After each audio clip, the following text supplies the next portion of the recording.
नमस्कार दोस्तों, मैं अरुण कुमार मौर्य। तो जैसा कि हमने कल एक क्वेश्चन आपको पूछा था कि एचडीएमआई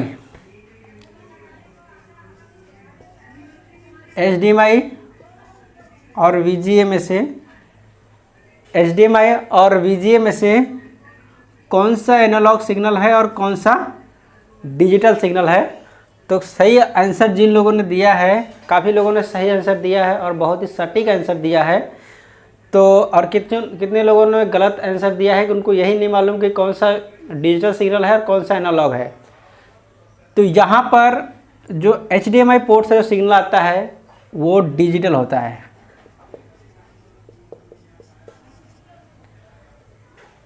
ओके, डिजिटल सिग्नल। और जो वीजीए पोर्ट से आता है वो हमारा होता है एनालॉग सिग्नल। ओके, तो जो एचडीएमआई पोर्ट से आता है सिग्नल वो हमारा होता है डिजिटल, और जो वीजीए पोर्ट से आता है वो होता है हमारा एनालॉग सिग्नल। तो ये सिग्नलें आपको ध्यान रखनी है। आपको क्वेश्चन इसलिए पूछता हूँ ताकि आपको कुछ आइडिया मिल सके। ये सब जो क्वेश्चन होती है ये सब आपके माइंड में हमेशा बनी रहती है। ठीक है, तो ये सब जानना ये बहुत ज़रूरी है, इसीलिए मैं आपको पूछता रहता हूँ। ओके, और इससे मालूम भी पड़ता है कि आप वीडियो को पूरा देखते हो, क्योंकि जो वीडियो पूरा देखेगा वही सही आंसर दे पाएगा, जो वीडियो को पूरा देखेगा नहीं वो आंसर दे नहीं पाएगा।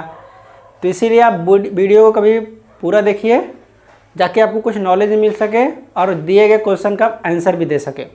ओके, तो अभी हमारा जो नेक्स्ट टॉपिक होता है हम पढ़ेंगे स्विचेस, क्योंकि पावर सप्लाई पढ़ने से पहले हमको स्विचेस के बारे में जानना बहुत ज़रूरी है। तो स्विचेस क्या होता है?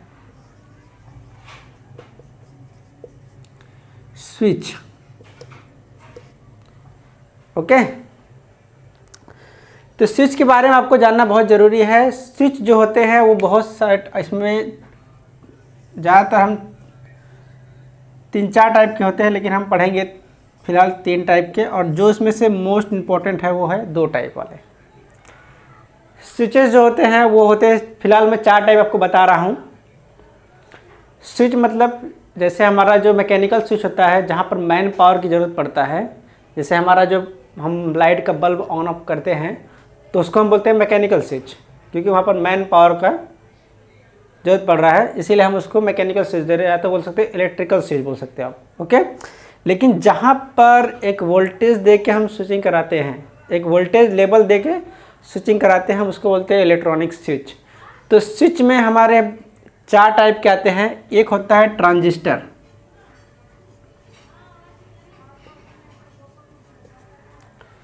दूसरा होता है मॉसफेट,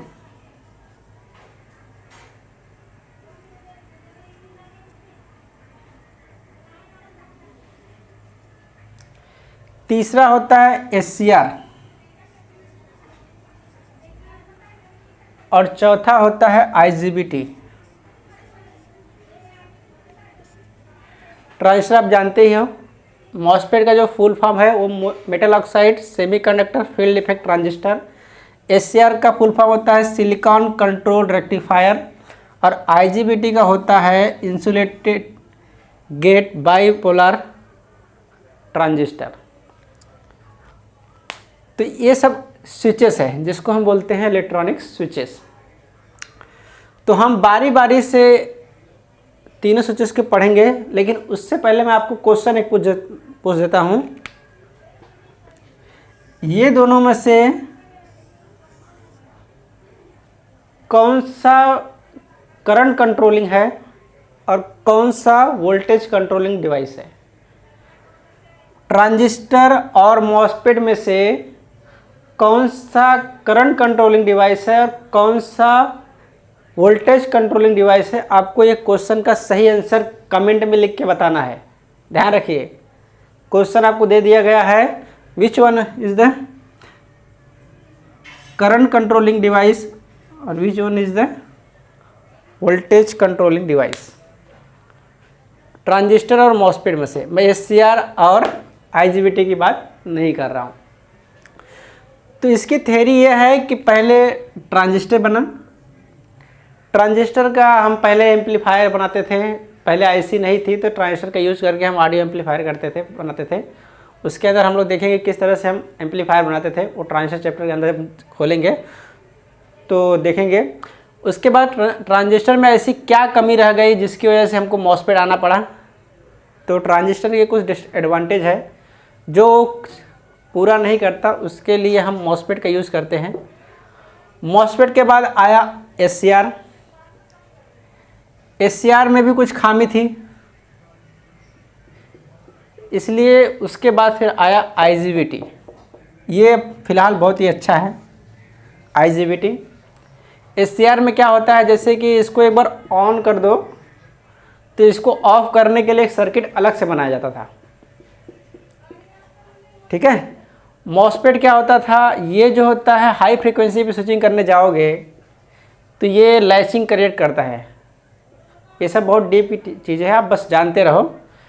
इसीलिए इसको देखते हुए मॉसफेट बनाया गया जो हाई फ्रीक्वेंसी पे स्विचिंग कर सकता है। ये भी हाई फ्रीक्वेंसी पे स्विचिंग करेगा, ये भी हाई फ्रीक्वेंसी स्विचिंग करता है, लेकिन इसका डिसएडवांटेज ये है कि इसको बंद करने के लिए, इसको चालू तो करोगे चालू हो जाएगा, लेकिन इसको बंद करने के लिए, इसकी ऑफ करने के लिए एक अलग सर्किट बनाया जाता है, वो इसका डिसएडवांटेज है। और यहाँ पर आईजीबीटी जो है बहुत अच्छा है। इसके अंदर फ़िलहाल डिसएडवांटेज है, जब हम इसका चैप्टर पढ़ेंगे तो हम बताएंगे आपको, ठीक है। तो आपको आंसर क्वेश्चन कौन सा मिला है, ट्रांजिस्टर और मॉसफेट में से कौन सा करंट कंट्रोलिंग है और कौन सा वोल्टेज कंट्रोलिंग डिवाइस है। तो इसमें अब ट्रांजिस्टर में भी दो टाइप आते हैं, एक एनपीएन ट्रांजिस्टर आता है और एक पीएनपी ट्रांजिस्टर आता है। एनपीएन और पीएनपी।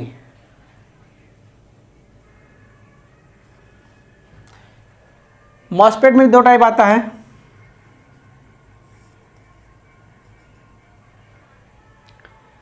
मॉसफेट में दो टाइप आता है। कौन सा, एक एन चैनल का और एक पी चैनल का। समझ में आया, एन चैनल और पी चैनल, ये दोनों को हम लोग बाद में देखेंगे। तो एनपीएन में NPN, PNP, N channel, P channel, जो काम यहाँ पर एनपीएन करता है वही काम यहाँ पर एन चैनल का मॉसफेट करता है, जो काम यहाँ पर पीएनपी करता है वो काम यहाँ पर पी चैनल का मॉसफेट करता है।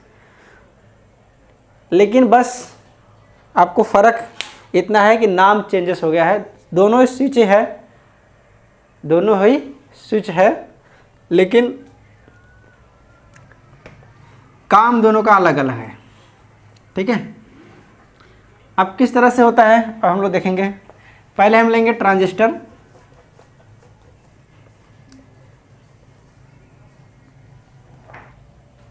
आज का वीडियो थोड़ा छोटा बनाऊंगा।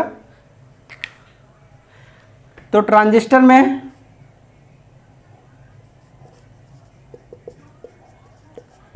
दो टाइप, कौन से, एनपीएन और पीएनपी। सिंबल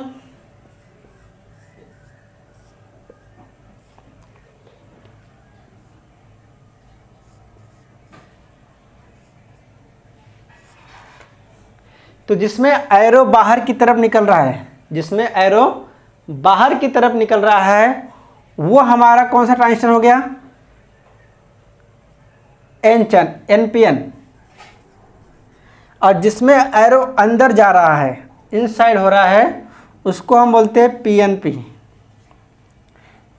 ओके, एरो अंदर जा रहा है, ठीक है। अब यहाँ पर जो साइड में है, अलग साइड से है, उसका नाम होता है बेस।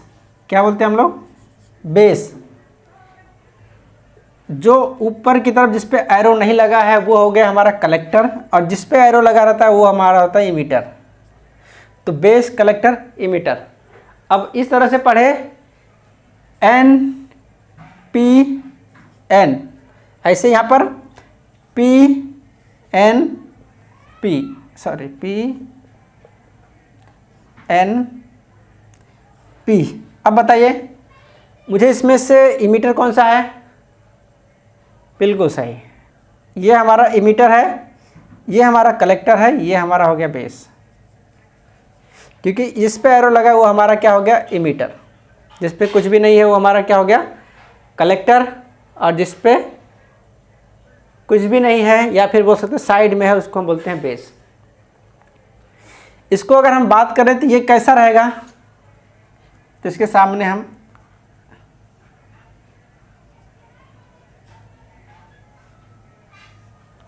इस तरह से रहता है, ठीक है। ये स्विच का सिंबल है, लेकिन मैं इसको इस तरह से न ड्रॉ करके मैं यहाँ पर एक रजिस्टर बनाता हूँ और यहाँ पर एक एरो का निशान बनाता हूँ, ठीक है। तो इसको मैं एज ए कलेक्टर कंसिडर करता हूँ, इसको मैं एज ए इमीटर कंसिडर करता हूँ, इसको मैं एज ए बेस कंसिडर करता हूँ। क्योंकि स्विच इसलिए हम बोलते हैं इसको, इस स्विचिंग काम करता है, लेकिन उस कंडीशन में जब हम इसको ऑन ऑफ का वोल्टेज देते तब। लेकिन इसको एज ए हम वोल्टेज रेगुलेटर भी यूज़ कर सकते हैं। क्या यूज़ कर सकते हैं, voltage regulator, transistor as a voltage regulator. ऐसे इसको भी, तो इसका हम डायरेक्ट इस तरह से अगर बनाते हैं ये भी ठीक है, लेकिन जब हम वोल्टेज रेगुलेटर यूज़ करेंगे तो ऐसे सिंबल काम नहीं आता, क्योंकि ये डायरेक्ट सप्लाई आ जाता है। तो इसके अंदर सप्लाई कैसे देते हैं हम लोग वो बताते हैं आपको। इसके अंदर हम कभी भी एनपीएन के अंदर कभी भी कलेक्टर पे सप्लाई देके इमीटर से आउट कराते हैं, इमीटर से आउट कराते हैं। तो मतलब वी इन कर देता हूँ मैं यहाँ पर और वी आउट कर देता हूँ। वही पीएनपी में इमीटर से सप्लाई देके कलेक्टर से आउट कराते हैं, लेकिन वहाँ पर बेस पे वोल्टेज होना जरूरी है। जैसे कि यहाँ पर कलेक्टर इमीटर है, तो जब हम एनपीएन की बात करेंगे, एनपीएन ट्रांजिस्टर को ये क्या लिखा है, पी, मतलब इसका बेस जो होता है वो पॉजिटिव होना चाहिए। किसके कंपेयर में, इमीटर कंपेयर में, ठीक है। जैसे इमीटर के ऊपर निगेटिव वोल्टेज है, माइनस वोल्टेज, जीरो वोल्टेज है, तो यहाँ पर इसका जो थ्रेशोल्ड वोल्टेज होता है, जैसे कि हम बोलते हैं कि थ्रेशोल्ड वोल्टेज हम उसको बोलते हैं कि जब डिवाइस ऑन होना स्टार्ट होता है। जैसे कि मैं यहाँ पर थ्रेशोल्ड वोल्टेज डिफाइन करते हैं VTH से, वी वोल्टेज है तो थ्रेशोल्ड वोल्टेज, इसका मैं थ्रेशोल्ड वोल्टेज लिख देता हूँ कि 0.7 है। कितना है, 0.7। तो जब आप 0.7 से ज़्यादा इस पर वोल्टेज दोगे तब ये ऑन होगा, उससे पहले ये ऑन नहीं होगा। 0.7 से ज़्यादा दोगे तब ये ऑन होना स्टार्ट होगा। जैसे कि मैंने यहाँ पर 12 वोल्ट की सप्लाई दिया है और यहाँ से मैं आउट करा रहा हूँ, ठीक है। या फिर मैं यहाँ पर बल्ब लगाता हूँ, किस तरह से मैं इसको थोड़ा अच्छे से आपको बताता हूँ, एक्सप्लेन करता हूँ। आज मेरे कैमरे की बैटरी थोड़ा कम चार्ज है, इसीलिए वीडियो थोड़ा छोटा करूँगा। जैसे कि मेरा ये एक एनपीएन ट्रांजिस्टर, बराबर, कलेक्टर, इमीटर और ये हमारा हो गया बेस। ये मेरा एक लोड है, लोड मतलब आपका कुछ भी हो, बल्ब हो, पंखा हो, मोटर, कुछ भी हो। चलो मोटर बनाता हूँ, चलो ये हमारा मोटर हो गया और यहाँ पर मैंने ग्राउंड कर दिया, ठीक है। ये इस तरह से हो गया कि मैं यहाँ पर एक तरह का सेल लगा देता हूँ, प्लस दिया ऊपर, माइनस लगाया यहाँ पर। लेकिन इसकी सर्किट एक अलग होती है, इसकी सर्किट अलग होती है। यहाँ पर दूसरी बैटरी आपको लगानी पड़ेगी। ये प्लस हो गया, ये माइनस हो गया। चलो ये बैटरी को मैं चेंज इन करता हूँ। बैटरी जो है वेरिएबल है, बैटरी का वोल्टेज हम लोग धीरे धीरे बढ़ा सकते हैं। जैसे आप किसी वोल्टेज को चेंज करते हैं उसको प्रेशर लगा के, वैसे ये बैटरी जो है वेरिएबल है। मतलब हम इसके बैटरी वेरिएबल मतलब हम सोचो कि सप्लाई दे रहे हैं, लेकिन उसकी सप्लाई को हम कम ज़्यादा कर सकते हैं। तो सपोज करो कि मैंने यहाँ पर इसका थ्रेशोल्ड वोल्टेज मैंने डिफाइन कर दिया, कितना है, VTH 0.7 है। अब मैं इस यहाँ पर 0.1 वोल्ट दिया स्टार्टिंग में, तो ये ऑन होगा क्या, नहीं होगा। 2 दिया तो भी ऑन नहीं होगा, 3 दिया तो भी नहीं, 4 दिया तो भी ऑन नहीं होगा, 5 दिया तो भी नहीं ऑन होगा, 6 दिया तो भी नहीं ऑन होगा, 0.7 दिया तो भी ऑन नहीं होगा। जब 0.8 दूंगा तब ये मोटर हल्का सा चलना स्टार्ट होगा, लेकिन पूरा स्पीड में चलेगा क्या, नहीं चलेगा, क्योंकि यहाँ इसके बीच में क्या है, एक वेरिएबल रेजिस्टेंस लगा है इस तरह से। और इसके बेस, ये बेस है हमारा। अब ये क्या होगा, थोड़ा सा वोल्टेज भेजे, 12 वोल्ट है, समझ लो कि 1 वोल्ट यहाँ पर इसने भेज दिया, क्योंकि आपने 0.1 वोल्ट बढ़ाया है। तो 1 वोल्ट की स्पीड से ये घूमेगा। जैसे 0.8 कर दिया, 9 कर दिया, तो थोड़ा और तेज घूमेगा, 1.5 वोल्ट आ गया, 1 वोल्ट से 1.5 वोल्ट आ गया। 1 वोल्ट दे दिया तो सपोज करो कि 2 वोल्ट आ गया, ठीक है, सपोज कीजिए, ठीक है, 2 वोल्ट आ गया। वैसे जैसे जैसे वोल्टेज बढ़ाते जाएंगे वैसे वैसे वोल्टेज बढ़ता जाएगा। अगर हमने यहाँ पर 12 वोल्ट दे दिया या 10 वोल्ट दे दिया तो ये पूरा का पूरा सप्लाई भेज देगा नीचे। लेकिन क्या होगा कि ये उतना ही सप्लाई भेजेगा।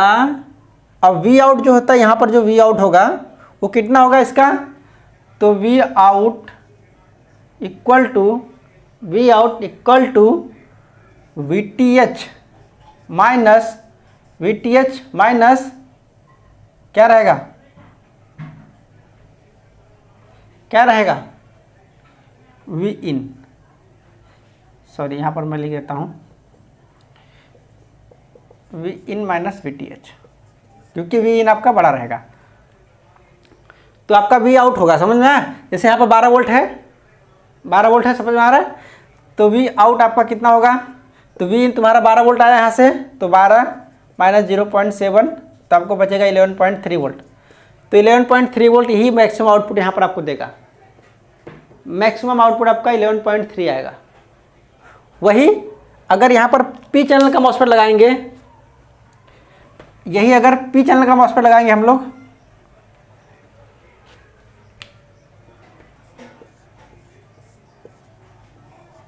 आपको बताया कि पी चैनल मॉसफेट के अंदर सोर्स पे हम इनपुट देते हैं, लेकिन अब हम फिर भी कंपेयर करेंगे किसको, सोर्स से। कभी भी बेस का वोल्टेज हम किससे कंपेयर करते हैं, सोर्स से। अब 12 वोल्ट यहाँ पड़ा है ना, 12 वोल्ट यहाँ पड़ा है ना, तो 12 वोल्ट से कम इसके बेस पे होना चाहिए। अगर इसको ऑन करना है तो 12 वोल्ट से कम होना चाहिए, ठीक है। अब यहाँ पर जैसे मैं 12 वोल्ट यहाँ पर पड़ा है, मैं 11 वोल्ट यहाँ पर दिया, तो अब हमारा जो लोड होगा यहाँ पर, पंखा मोटर कुछ भी लगाओ आप, तो वो कम से कम 1 वोल्ट 2 वोल्ट ऐसे आउट करेगा। लेकिन जैसे जैसे वोल्टेज आप कम करते जाओगे वैसे वैसे वो वोल्टेज को ये बढ़ाते जाएगा। जैसे मैंने यहाँ पर 0 वोल्ट कर दिया तो ये पूरा का पूरा वोल्टेज यहाँ ट्रांसफ़र कर देगा, 12 का 12 वोल्टेज पूरा ट्रांसफ़र कर देगा, 12 का पूरा वोल्टेज। यहाँ पर यह सप्लाई माइनस नहीं होता, यहाँ पर माइनस वी टी एच नहीं लगता। तो यहाँ पर फॉर्मूला क्या होता है, V out equal to V in होता है। यार जो आपका आउटपुट वोल्टेज है वही आपका वी इन होता है। इसीलिए आपने कभी कभी देखा होगा पैनल की सप्लाई, जो पैनल की सप्लाई होती है वहाँ पर हमेशा पी चैनल का मॉसफेट आपको देखने को मिलता है, पी चैनल का मॉसफेट आपको देखने को मिलता है, या फिर पी एन पी आपको ट्रांजिस्टर देखने को मिलता है, ठीक है। तो पी चैनल का मॉसफेट आपको इस तरह से, आई मॉसफेट में इसलिए चलो, जो काम आपका पी चैनल का ट्रांजिस्टर करता है वही काम आपका पी चैनल का मॉसफेट करता है, ठीक है। जो काम आपका पीएनपी ट्रांजिस्टर करता है वही काम आपका पी चैनल का मॉसफेट करता है। चलो जान दो, टॉपिक मैं भी नहीं बताता हूँ, वो टॉपिक आपको मैं जब मॉसफेट चैप्टर आएगा तब बताता हूँ, नहीं तो आप कंफ्यूज हो जाओगे, ठीक है। तो आज का वीडियो मैं यही तक इन्हें करता हूँ। आपको क्वेश्चन दिया हूँ कि ट्रांजिस्टर और मॉसफेट में इसमें से कौन सा वोल्टेज कंट्रोलिंग डिवाइस है और कौन सा करंट कंट्रोलिंग डिवाइस है, आपको ये बताना है, सही आंसर देना है आपको। Thank you for watching my video.